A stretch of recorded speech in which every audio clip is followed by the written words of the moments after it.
Hola, buenos días. Este es Ciencia con Toño y Tavo. Pues hoy vamos a tener un invitado de lujo, el doctor Rolando Riley Corso. Él es PTC de la Facultad de Arquitectura y bueno, forma parte del cuerpo académico Ciudad Sustentable, Gestión y Políticas Públicas, que está aquí justo en el Centro de Estudios para el Desarrollo Municipal y Políticas Públicas. Doctor, este es el podcast de Toño y Tavo, donde nos estamos dedicando a divulgar ciencia y justamente el día de hoy, pues bueno, tenemos orgullosamente aquí el escudo del Club de Divulgadores de la Ciencia, donde él es el representante, el que mueve todos los hilos para las actividades académicas y científicas que hemos estado haciendo en las comunidades. Y bueno, justamente derivado de estas actividades que se están desarrollando, nos nace por invitarlo. Bueno, ya tenía rato esta invitación y no habíamos podido consolidarla. Y el día de hoy, bueno, por fin lo tenemos, doctor. Bienvenido a este espacio y le agradezco la oportunidad de transmitir estas actividades que se están realizando a través del Club de Divulgadores. Bueno, al contrario, primeramente, gracias por la invitación. Siempre es muy grato que hayan espacios donde se pueda difundir el conocimiento científico, o por lo menos lo que se hace para difundir el conocimiento científico. Y más en la universidad, ¿no? Que es nuestra casa, que es donde desarrollamos nuestras tareas, donde pasamos gran parte de nuestra vida. Pues a veces estamos más tiempo aquí que con nuestras familias, pero es una actividad muy importante, muy necesaria y donde pues hacemos lo que más nos gusta, ¿no? Que es divulgar la ciencia. Este grupo que ya es casi como una familia, todos nos conocemos desde hace muchos años y ahora compartimos un propósito común, que es llevar estas actividades a las comunidades que más lo necesitan. También eso es algo que nos llena de mucha satisfacción a todos los que participamos aquí, ¿no? Yo llevo 42 años ya en la universidad, desde 1984, y pues he visto diferentes etapas de la institución y creo yo que en cada etapa se han cumplido propósitos muy particulares. Y ahorita la universidad está en constante expansión, cada vez somos una institución más grande. Y también creo yo que tenemos la obligación, los que estamos dentro de la institución, cumplir con sus funciones sustantivas. Una de ellas es difundir la cultura y en este caso la ciencia, ¿no? Porque la ciencia también es cultura, hablamos de cultura científica, ¿no? Y hablamos de una sociedad que debe tener una cultura científica, y para ello pues hay que hacer la comunicación con la ciencia, que es lo que hacemos. Bueno, ¿y quiénes forman parte de este club? O sea, estudiantes, docentes, investigadores, sí. ¿Quién? Pues generalmente estamos integrados todos aquellos que tenemos el interés común de comunicar la ciencia, particularmente de la universidad. El 70% de los miembros de nuestro club son profesores universitarios que se dedican generalmente a la investigación, ¿no? Y tenemos estudiantes también que han tenido una participación itinerante, algunos ya se han quedado con nosotros, y tenemos invitados externos que participan, profesores que están en la Secretaría de Educación, que están en un egresado de la Universidad Politécnica de Chiapas y 3 compañeros del Museo Chiapas de Ciencia y Tecnología que también se dedican a este tipo de actividades, ¿no? Entonces todos ellos integramos este club, pero la invitación siempre es abierta a todos aquellos que les interese hacer esta actividad. Con mucho gusto lo recibimos, ¿no? ¿Y qué se hace en estas comunidades? Porque si bien hemos por ahí leído en algunos espacios que se hace talleres, se hace conferencias, pero pareciera que de repente es como esa idea equivocada que tenemos, bueno, nos encierran en un salón, nos invitan y nada más escuchamos y no participamos. ¿Realmente qué se hace? ¿Hay dinámica? ¿No hay? De hecho, bueno, un propósito central del grupo es llevar el conocimiento a estos jóvenes, sobre todo en comunidades marginales, donde no tienen acceso a este tipo de información, y llevárselos de una manera diferente, no como está establecido en el programa escolar, en el aula, sino al contrario, ¿no? Que los jóvenes participen de una jornada, lo que le llamamos jornada de divulgación científica, en donde ellos puedan actuar en las diferentes actividades que les llevamos, conferencias, demostraciones, talleres, observaciones astronómicas, de manera muy lúdica. Aquí el juego es la didáctica más importante, ¿no? Por ejemplo, a mí me gusta mucho ver el taller de hidropropulsión de cohetes, cómo se divierten los jóvenes en equipos, construyendo un principio físico, pero a través del juego. Pero antes les explica a alguien, sí, hay alguien, o sea, sí, claro, llega el especialista. Llega el físico. De hecho, construir un cohete con materiales reciclados es parte de un experimento donde se les enseña la mecánica de fluidos, de física, ¿no? Pero no les estás diciendo a los muchachos, mira, te voy a explicar la fórmula. No, primero es el juego, ¿no? A ver, entre todos vamos a construir un cohete que va a ser propulsado por la presión del aire con el agua, ¿no? Y el cohete que alcance más altura es el que va a ganar, porque es el que va a aplicar mejor el principio físico. Y ahorita lo vamos a ver ya en el juego, ¿no? Entonces los jóvenes se entusiasman para ver primero cómo se va a construir el cohete y luego ya en el lanzamiento a ver cuál alcanza mayor altura. Y el físico que hace este experimento les explica, a ver, ¿por qué este cohete llegó más alto? Eso quiere decir que aplicaron mejor el principio físico. O sea, nos interesa mucho que los jóvenes aprendan de otra manera conocimientos que son básicos, ¿no? Las ciencias básicas sobre todo. ¿Por qué? Porque al final eso va a ser la base de su conocimiento para los siguientes niveles educativos donde tienen que formar académicamente. Y por eso es tan importante la tarea que desarrolla este grupo en las comunidades primero marginales y sobre todo en los niveles de educación básica. Yo siempre he dicho que la verdadera orientación educativa está ahí, no cuando ya van a entrar a la universidad. ¿Por qué? Porque desde ahí les estás generando la curiosidad por aprender estos principios que son fundamentales para aprender los fenómenos. Ok.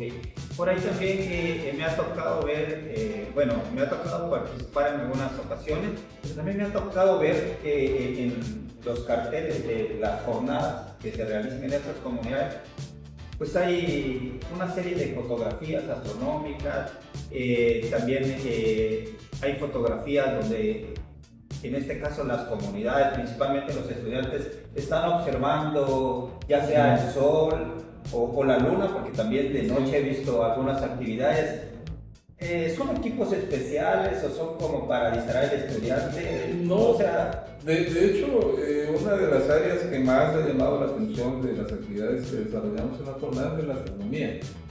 Y los conocimientos básicos de astronomía los podemos tener todos, no necesariamente los que se dedican a estudiar física o posgrados en astronomía. Como las actividades son matutinas, normalmente se les enseña la astronomía solar, que es lo que se puede observar en el momento en que ellos están en la jornada, ¿no? Primero, se les da una explicación en el aula de cuál es el comportamiento del Sol, por ejemplo, por qué las manchas solares, todas las tormentas geomagnéticas que se están desarrollando al exterior del Sol, cómo afectan a todas estas tormentas a la Tierra, por ejemplo, ¿no? Y luego ya el científico los lleva a la cancha y les dice, a ver, ahora lo vamos a observar. Lo que vieron allá en la explicación, ahora lo van a ver en el telescopio, ¿no? Claro, se toman medidas de seguridad, porque observar el sol no es cualquier cosa, o sea, sí lo tienes que hacer en un equipo especializado y con la supervisión de alguien para que no te vayas a dañar la vista, ¿no? y normalmente usamos un telescopio de hidrógeno que está adaptado profesionalmente para ese tipo de observaciones y con toda la seguridad para que los niños ahí observen el fenómeno del sol, ¿no? Entonces es un conocimiento muy práctico, muy vivencial, que es lo que a nosotros nos interesa, porque es el que más permea, ¿no?, en la curiosidad del alumno. Y es lo que realmente le llama la atención para estudiar un fenómeno. Al final de cuentas eso es lo que nos interesa mucho, que esta información se quede en el alumno, ¿no? Y no solo se quede, sino que trate de indagar más sobre el tema. Y incluso yo les he pedido a todos mis compañeros que cuando den una charla, cuando hagan una demostración, siempre pongan su correo electrónico o donde los pueden contactar, porque hay muchachos que luego se comunican contigo, ¿no? ¿Por qué? Porque tienen más interés en el tema que tú les acabas de explicar. Y cuando hay un muchacho que te pregunta, quiere decir que ya sembraste la curiosidad en él. Y eso es lo mejor que puedo hacer con estas actividades que desarrollamos. Ok, hablamos de que se realicen en las comunidades de alta y muy alta marginación o cosas por el estilo. Pero esto me hace pensar, ¿dónde? En el parque, el fin de semana, ¿dónde realizamos? ¿Qué tanta gente hemos sido capaces de juntar, por decirlo de una manera coloquial, para poder medir el impacto que esta pudiera tener? Sí, normalmente nuestras actividades están orientadas para el sector educativo básico, pero también las abrimos a toda la comunidad. Por ejemplo, hemos tenido jornadas de divulgación de 2 días, ¿no?, donde realmente esos 2 días los ocupamos tanto para estar en el aula como para estar en las plazas públicas. Así lo hicimos con la Confore, por ejemplo, ¿no? Tuvimos una serie de actividades en un plantel, llevando talleres, experimentos, todo lo que teníamos que hacer. Y luego sacamos conferencias a la plaza pública y observaciones del telescopio, ¿no?, para que toda la gente participara. Hicimos una exposición de fotografía astronómica con la explicación también de un astrónomo para que todos tuvieran la información profesional de lo que estaban viendo, ¿no? En Parral hicimos exactamente lo mismo también, sacamos con la ayuda de la presidencia municipal las actividades que normalmente hacemos en el aula, lo llevamos al parque central, ¿no?, y tuvimos una gran participación de la gente y eso también es muy positivo. Bueno, y cuando son estudiantes, ¿alrededor de cuántos estudiantes se atienden en una jornada, por decirlo? Hemos tenido de todo tipo, ¿no? Por ejemplo, en Revolución Mexicana atendimos en un solo día casi 2,000 estudiantes, ¿no?, de las jornadas más extenuantes y más grandes que hemos tenido. Afortunadamente íbamos muchos compañeros y los pudimos atender. Y estaba llena la escuela, teníamos hasta tuvimos que improvisar espacios para poderlos atender porque se nos desbordaron, ¿no? Todas las escuelas de ese sector llegaron y mis compañeros esa vez sí protestaron porque dijeron, mira, yo di 7, 8 conferencias y ya no podía ni hablar, ¿no? Y estaba otro grupo esperándome para entrar. Entonces fueron jornadas muy largas y hemos tenido, pues hemos ido a comunidades muy alejadas donde solo atendemos al plantel o algún telebachillerato ahí cercano, 200, 300 alumnos, ¿no? O sea, varía mucho dependiendo cómo se organiza el evento con el sector y con las escuelas, ¿no? Okay. De ese sector, hablas del sector educativo, del primer básico, educativo, superior. sí. Okay. Bueno, estoy entendiendo que de estos municipios que ha estado mencionando, doctor, son del estado de Chiapas, de los 124 municipios que lo conforman. Sí. Y hemos estado prácticamente en todas las regiones, ¿no? La región costa, la región norte, la región selva, en fin, nada más tuvimos un lapso de tiempo que, primero por la pandemia, que todo el sector educativo se paró, por las medidas sanitarias que teníamos que cumplir, y luego por las cuestiones de inseguridad también. Hubieron muchas comunidades que no las pudimos atender porque las condiciones no eran las mejores para ir y les avisamos a los directores, ¿no?, a los directivos de las escuelas, la razón por la que ya no podíamos atenderlos, pero en la medida de lo posible sí atendimos todas las solicitudes que nos llegaban, ¿no? Y nuestra prioridad siempre ha sido atender a las comunidades marginales, donde está la población que menos acceso tiene a este tipo de comunicación científica, ¿no? Y creo que todos los compañeros comparten ese mismo interés, ¿no? De tener un impacto más efectivo en las comunidades alejadas. Por ejemplo, hemos ido a muchas comunidades indígenas, bueno, nuestro estado cuántas comunidades indígenas no tienen, ¿no? Hemos encontrado, por ejemplo, alumnos del municipio de Oshuk, que ni siquiera están tan lejos de San Cristóbal geográficamente, pero son muchachos que no conocen ni siquiera San Cristóbal de las Casas, menos que conozcan Tuxtla Gutiérrez o den nuestros espacios para lograr la gente. Ahí es donde creo yo que nuestro grupo tiene un mayor impacto social. Bueno, este grupo tiene experiencia en la divulgación, en la investigación. ¿Quiénes lo conforman así? Sí, de hecho, bueno, nació en el Centro Mesoamericano de Física Teórica, donde ya habían personas que les gustaba la divulgación de la ciencia y además tenían la posibilidad institucional de apoyar estas tareas, ¿no? Y a mí me invitaron porque pues yo también ya tenía una trayectoria en la divulgación de la ciencia. A mí me tocó fundar el Consejo de Ciencia y Tecnología del Estado de Chiapas y ahí, por ejemplo, empezamos a participar con los primeros proyectos de divulgación de la ciencia que financió entonces CONACYT, que ahora es la CONACYT, con un programa, por ejemplo, itinerante de divulgación de la ciencia que le llamamos la Burga de la Ciencia. Luego se hizo el Museo de Ciencia y Tecnología. A mí me tocó ser parte de la organización de todo lo que conllevó construir el Museo de Ciencia y yo fui su primer director. Entonces, tuve como 6 años de mucha experiencia en la divulgación de la ciencia y que luego, regresando a la universidad, fundé en la universidad la unidad de divulgación científica, ¿no? Ya dentro de la universidad, donde pudimos publicar libros, teníamos la revista científica, hicimos desde la universidad también mucho trabajo de comunicación científica. Y nos quedó ahí la espinita de seguir, ¿no?, con esta tarea, y por eso no lo pensé 2 veces cuando me invitaron, y ahí empezamos a formar este grupo.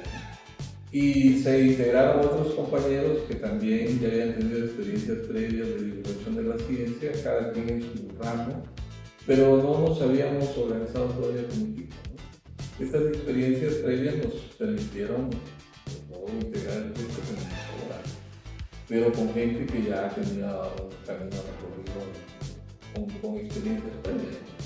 O sea, por lo publicado en las jornadas de divulgación, lo que se puede percibir es que es multidisciplinario, es decir, participa. Sí, es multidisciplinario. De hecho, la invitación siempre está abierta. Yo comparto mucho la idea de un investigador que escuché una vez en la UNAM, de apellido Viniegra, que decía: en todas las áreas del conocimiento se puede divulgar la ciencia, siempre y cuando se haga de manera sistemática. O sea, que se haga de manera seria, pues. No importa en qué área del conocimiento, porque luego hay la disyuntiva de estar escuchando estas posturas, ¿no?, de que solo la ciencia básica es importante, ¿no? Las ciencias sociales son muy importantes también. ¿Y dónde dejas a las ciencias naturales, por ejemplo? O sea, en todas las áreas, si tienes algo importante que decir para divulgar a la ciencia, es bueno que lo hagas. Bueno, si hubiese alguna persona, algún investigador interesado también en divulgar la ciencia y el conocimiento, pudiera acercarse, ¿dónde? Sí, la invitación siempre está abierta. Nuestro club de divulgadores tiene un procedimiento para el ingreso de los nuevos miembros. Al principio están como invitados para que vean qué hacemos, cómo lo hacemos, y si realmente les interesa participar, nos hacen la solicitud ya por escrito. Nuestro comité científico consultivo evalúa la propuesta, hace un dictamen y luego ya se les da un nombramiento, ¿no?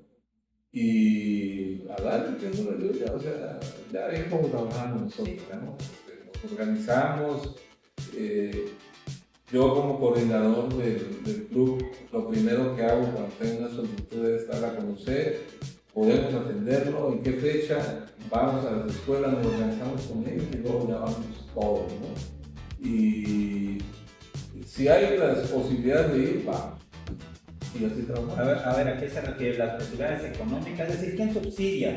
O sea, ¿quién paga todo ese movimiento? Esa es una gran pregunta. Normalmente esto lo hacemos por el gusto de hacerlo. No tenemos un patrocinador permanente. El Centro Mesoamericano de Física Teórica nos ha apoyado muchísimo desde el principio y todavía nos sigue apoyando. Digo, no con todos los recursos que necesita el club, pero sí la parte que nos aporta es muy importante. Buscamos apoyos también en nuestra propia universidad y eso nos permite podernos mover. Es más, ha habido jornadas que pues, nos hemos movido con nuestros propios vehículos, ¿no?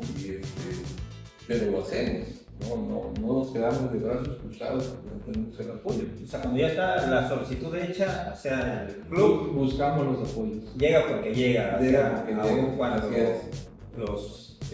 cada uno de los miembros tenga que pagar su alimentación, su gasolina. Y luego a veces las escuelas nos dicen, a ver, nosotros los apoyamos con el transporte y ustedes pagan su estancia o la comida, ¿no? Y ya eso lo acordamos con los directivos de las escuelas. Entonces, el chiste es que hagamos la actividad, ¿no?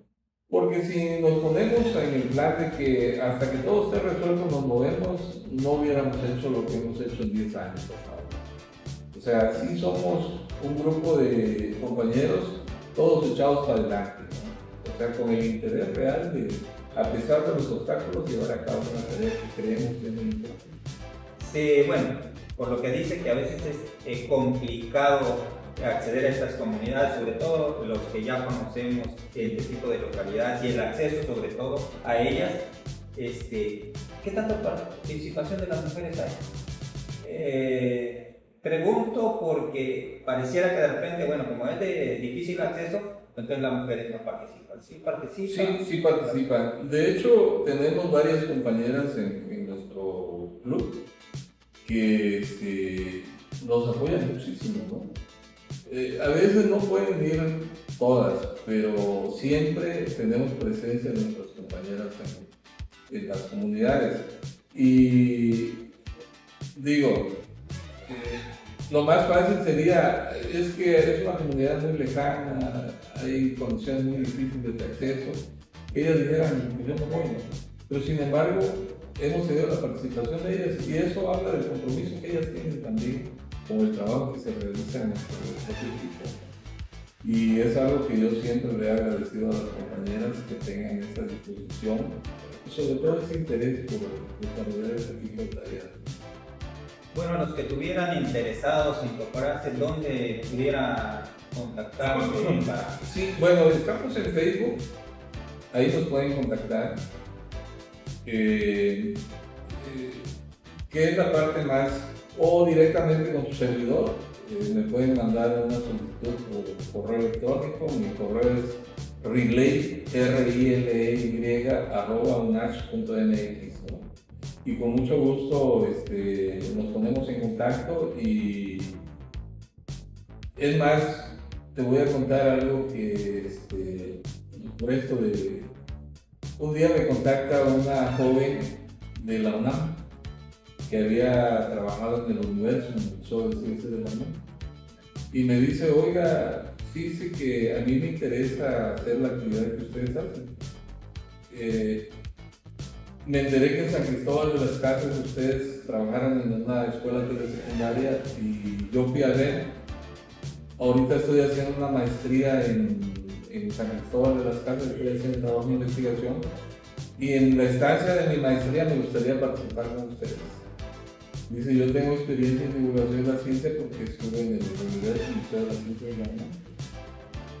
Y bueno, pues qué mejor que esa gente que ya está formada quiera colaborar con nosotros, ¿no? Ya me puse en contacto con ella, la invité a la próxima jornada, llegó, vio lo que hicimos y se integró, pero más que cuesta, ¿no? Y empezó a hacer talleres porque ella trabajó mucho en talleres de ciencia ahí en la UNAM y estuvo 2 años colaborando con nosotros, terminó la maestría y se tuvo que regresar, ¿no? Pero me contactó así, por mi correo electrónico, ¿no? Me escribió un correo y así se puso en contacto conmigo. Porque ni yo la conocía a ella y ella tampoco me conocía a mí. Allá en San Cristóbal le dijeron, mira, ponte en contacto con fulano de tal y ese es su correo, ¿no? Y así fue como ella se integró a nuestro grupo. O sea, gente que tiene interés en hacer esta tarea. Pues. Y así cualquiera de las personas que nos estén viendo, que tengan un genuino interés por hacer esta actividad, con mucho gusto que se acerque a nosotros y seguramente va a tener un lugar de... Bueno, tengo entendido que recientemente personal de la CECITI justamente vino a visitar a Chiapas, sí, en varios espacios, justamente en la Secretaría de Educación, en el caso de la universidad también, y se llevó justamente la grata sorpresa, ¿no?, de que ya se hacen esas actividades. Y lo menciono porque justamente eso habla de la importancia que tiene la divulgación de la ciencia, que la propia CECITI ha reconocido que hay la necesidad de hacer este tipo de actividades. Y aquí lo importante, y cabe resaltarlo, es que justamente el Club de Divulgadores que usted preside es que ya se está llevando no recientemente, sino desde hace 10 años, ¿no? Entonces, creo que eso habla de la importancia de este club. Sí, recientemente nos visitó el doctor Jorge Bazán, que es asesor de la CECITI en temas de divulgación de la ciencia, y le presentamos un recorrido por todo lo que hemos hecho, ¿no? Y efectivamente se fue muy emocionado. O sea, él no esperaba que un grupo de docentes, investigadores de la universidad, desde hace años, estuviera haciendo esta tarea ya de manera consistente, ¿no? Porque si luego se forman grupos, trabajan 6 meses y desaparecen, ¿no? Pero ya un grupo que haya permanecido 10 años haciendo esta tarea y de manera sistemática, pues eso sí le pareció como sorprendente, ¿no? Y me dice, bueno, nos dijo en la reunión, yo no había visto esto en ninguna de las universidades que he visitado, ¿no? Y le pareció sorprendente que aquí en Chiapas, un estado con muchas dificultades económicas, con un nivel educativo también en el que tenemos que trabajar muchísimo, y estemos haciendo este tipo de tareas, ¿no? Y eso habla de que pues, nos hemos mantenido ahí, ¿no? Haciendo una tarea que es muy persistente, porque a pesar de las dificultades, ahí vamos, ¿no? Y siempre tratando de interesar a las instituciones para que nos apoyen, que esa es otra de las grandes tareas que tenemos que hacer. Bueno, si tiene algo más que agregar, doctor, respecto a esto, bueno, sé que este tipo de temas es interesante y hay muchísimo por profundizar, pero bueno, le agradezco su podcast de Ciencia con Toño y Tavo, pues le deja las puertas abiertas para algunos otros temas que tengan allá en la Facultad de Arquitectura con sus estudiantes, ¿no? Y yo los felicito mucho que abran estos espacios. Digo, los jóvenes de ahora es lo que más consumen en las redes sociales, en los diferentes medios, y tenemos nosotros que interesarnos también en el interés de los jóvenes, ¿no? Porque a veces pensamos que como aprendimos de manera clásica la comunicación, no han cambiado mucho los tiempos, ¿no? Y ahora tenemos que sintonizarnos en la misma frecuencia que nuestros jóvenes para poder llegar a ellos, ¿no? Y pues muchas felicidades por este espacio que tienen ustedes. Y gracias por invitarme. Le agradezco mucho. Bueno, esto fue Ciencia con Toño y Tavo. Estamos en contacto. Saludos.